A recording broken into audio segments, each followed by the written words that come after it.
Welcome to Conclusions.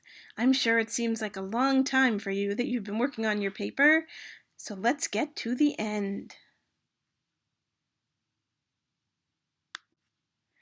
So what is the purpose of a conclusion? Well, first of all, you want to really re-emphasize that thesis. You've just built up a logical argument, kind of a scaffolding leading all the way to the top, and what's at the top? It's your thesis. This plus this plus this plus this equals your thesis. So you want to mention that again. But also you want to answer the question, so what? So imagine this in a really annoying teenage voice. Okay, you proved it.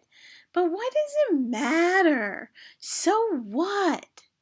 Well, you have to answer that inner or possibly outer teenage voice and say why your thesis matters. Why was it worth proving? Why was it worth writing about? Other than the fact that you had an assignment. Different subjects look at this question differently. So let's look at it. In a science or social science paper, professors often like it if you have suggestions for further research in your conclusion. The idea is that you've thought about what you were able to find and what you've concluded, and you've realized what you don't know, what nobody knows, what information it would be very good to have. And so those are the suggestions for further research you put in your conclusion.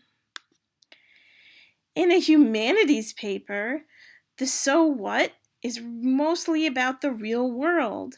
Let's say you were writing a history paper on the Battle of Gettysburg, the causes of the Battle of Gettysburg, and you've proved your point, you've proved what caused it. Then when you get to the conclusion, it would be nice to know what happened because of the Battle of Gettysburg. How did it echo down through history? What was the effect on the world? Okay.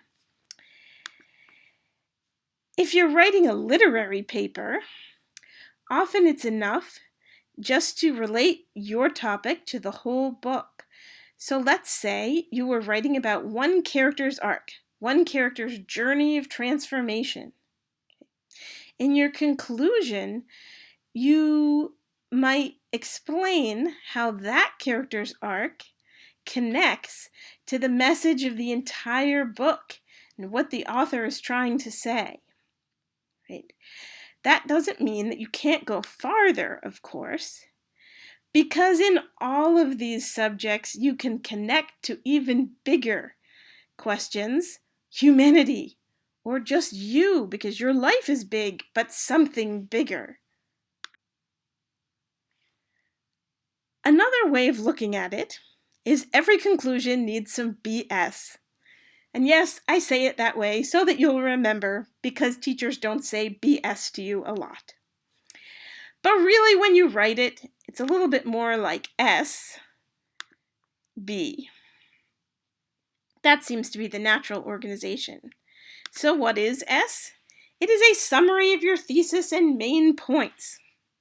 Okay, we went over why that was important. Okay, you're going to wrap it all up and remind the reader why he or she has been reading all these subtopics, and what they add up to is your thesis. And B is a broader topic, a current issue, your life, morality, philosophy, life, universe, and everything. The broader topic can be as big as you can imagine, or it doesn't have to be that big, as long as it's why your thesis matters. So let's look at a couple of examples. This is me paraphrasing, but I did have a student in a previous term who wrote a paper where the thesis went something like this. The new wave of Chinese emigration is spurred by extreme air pollution in Chinese cities and the resulting health problems for those who live there. So that was the focus of her paper. Her entire paper was about China and pollution in Chinese cities and how people were fleeing them. But then in the conclusion, she made it broader by addressing the need for global agreement on and action on climate change. She took her specific thesis and made it part of something bigger, a challenge that the entire world is facing. But again, a broader topic doesn't have to be that big. I had a student write a paper where the thesis was basically like this. Cognitive behavioral therapy, CBT, is the most effective treatment for alcohol addiction. And the broader topic, in his conclusion, was the author's own experience with addiction and CBT treatment. Now, why wasn't that a paragraph of evidence? Well, one person's experience with trying something and having it work isn't actually the greatest evidence in the world that this is the best and most effective treatment. His paragraphs of evidence were filled with research studies that dealt with hundreds of people and, popular organizations and methods that had, based their steps around the principles of cognitive behavioral therapy. So he saved his own experiences for the conclusion, because even though it couldn't prove that CBT was the best treatment for most people, what it could prove is why it mattered to him to write about it. And so in the conclusion, he was able to get personal and to get emotional and to express how important it is that people who are struggling with addiction know that this option is out there and easy to find and that it really works. So he really answered so what by talking about himself. So in conclusion, the conclusion is a special paragraph. It does not have to be chock full of facts like your other body paragraphs.